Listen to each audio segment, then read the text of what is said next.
संदिग्धों से इस समय गहन पूछताछ चल रही है और पुलिस के पास लगातार नई जानकारी आ रही है, जिसके आधार पर कई जगह दबिश भी डाली जा रही है।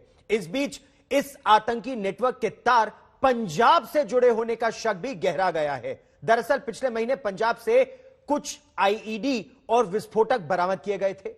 दिल्ली पुलिस की स्पेशल सेल को शक है कि इस बार जो विस्फोटक मिले हैं प्रयागराज में, वो पंजाब के विस्फोटकों से खासे मिलते जुलते हैं। यानी अगर जांच इस दिशा में आगे बढ़ी तो पाकिस्तान का बड़ा आतंकी प्लान जो पूरी तरह से अब खुल चुका है, वो उसकी और डिटेल्स सामने आ जाएंगी।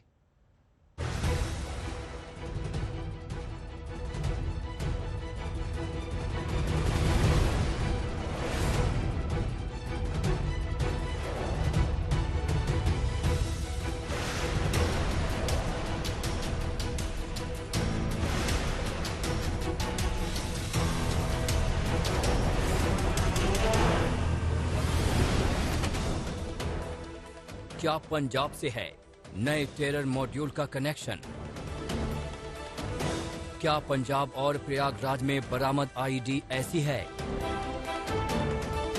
हिंदुस्तान के समंदर में क्या कर रही थी पाकिस्तान की बोट? हिंदुस्तान में आतंक फैलाने की पाकिस्तानी साजिश के तार अब फैलते जा रहे हैं। दिल्ली में जिस टेरर मॉड्यूल का भंडाफोड़ हुआ, उसके तार पंजाब से जुड़ने की आशंका है। दरअसल अगस्त महीने में एनआईए ने पंजाब में रेड कर टिफिन बम की शक्ल में आईईडी बरामद की थी। इसके साथ साथ आरडीएक्स और कुछ पिस्टल समेत हैंड ग्रेनेड और कारतूस बरामद किए गए थे। ये सारा सामान भिंडरावाले के भतीजे जसबीर सिंह रोडी के घर से मिला था। इसके बाद पुलिस ने रोडी को गिरफ्तार कर लिया था। अब दिल्ली पुलिस ये पता लगा रही है कि क्या पंजाब से एनआईए की ओर से की गई बरामदगी का प्रयागराज से मिले आरडीएक्स और बम से कोई कनेक्शन है। पुलिस का शक इस वजह से गहरा गया है क्योंकि दोनों विस्फोटकों के बीच काफी समानता है। इधर दिल्ली पुलिस का शक गहराया और उधर पंजाब में हाई अलर्ट जारी कर दिया गया। पंजाब में आईएसआई के इशारे पर काम कर रहे आतंकी मॉड्यूल के 4 और संदिग्धों को गिरफ्तार किया गया है। ये चारों पिछले महीने राज्य के अमृतसर जिले में हुए आईईडी विस्फोट में शामिल थे। गिरफ्तारी के बाद ही पंजाब में हाई अलर्ट जारी कर दिया गया। चंडीगढ़ में धारा 144 लागू कर दी गई है। वहीं रैलियों और प्रदर्शनों को बैन कर दिया गया है। अगले 7 दिनों तक ड्रोन और कम ऊंचाई पर उड़ने वाली चीजों पर सख्त पाबंदी है। पाकिस्तान लगातार ड्रोन के जरिए पंजाब में हथियार और विस्फोटक गिराता रहा है। वहीं उसकी खुफिया एजेंसी आईएसआई खालिस्तान समर्थकों के संपर्क में है और आतंक को बढ़ावा देने में जुटी है।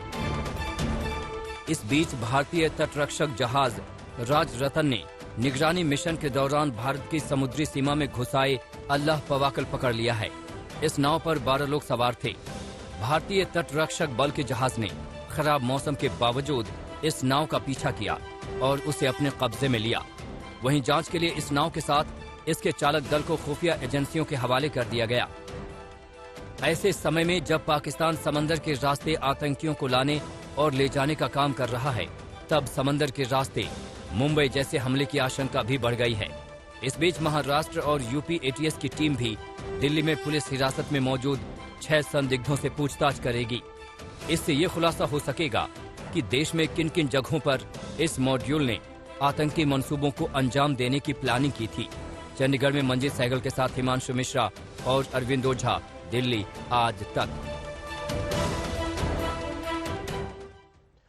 और इस समय ज्यादा जानकारी के लिए मेरे सहयोगी अरविंद ओझा हमारे साथ जुड़ रहे हैं। अरविंद, दिल्ली में उसामा और दुबई में उसामा का पिता उसैदुर रहमान और उसका चाचा प्रयागराज में, ये सारे तार पाकिस्तान की आईएसआई से किस तरह से जुड़ रहे हैं? क्या क्या विस्फोटक मिले हैं, विस्तार से बताइए। अब देखिए गौरव, आपको बहुत अच्छे से मालूम है और पूरी दुनिया को मालूम है कि किस तरीके से पाकिस्तान पूरी दुनिया में बेनकाब हो चुका है।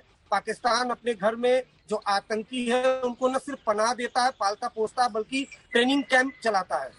लगातार पाकिस्तान की ये कोशिश रहती है कि वो भारत में आतंकी गतिविधियों को अंजाम दे और इसके लिए बाकायदा प्लानिंग बनाया गया। हालांकि पहले की जितनी भी प्लानिंग थी उसको भारतीय सुरक्षा एजेंसियों ने बेनकाब किया, लेकिन इस बार एक नया जो आईएसआई के कर्नल है उसने एक नया प्लान बनाया जिसमें एक तरफ टेरर मॉड्यूल को खड़ा किया गया, दूसरी तरफ उस टेरर मॉड्यूल को सपोर्ट देने के लिए पाकिस्तान में बैठे दाऊद इब्राहिम के भाई अनीस इब्राहिम को चुना गया और इस तरीके से एक आतंक का नया मॉड्यूल तैयार हुआ। ओसामा जी जो पाक ट्रेंड है जिसे स्पेशल सेल ने गिरफ्तार किया है, उसने पूछताछ में खुलासा किया है और उसके मोबाइल डेटा से जो एविडेंस मिले उससे पता चलता है कि दुबई में जो बैठा हुआ उसैदुर रहमान है, दरअसल वो इस टेरर मॉड्यूल का मास्टरमाइंड है।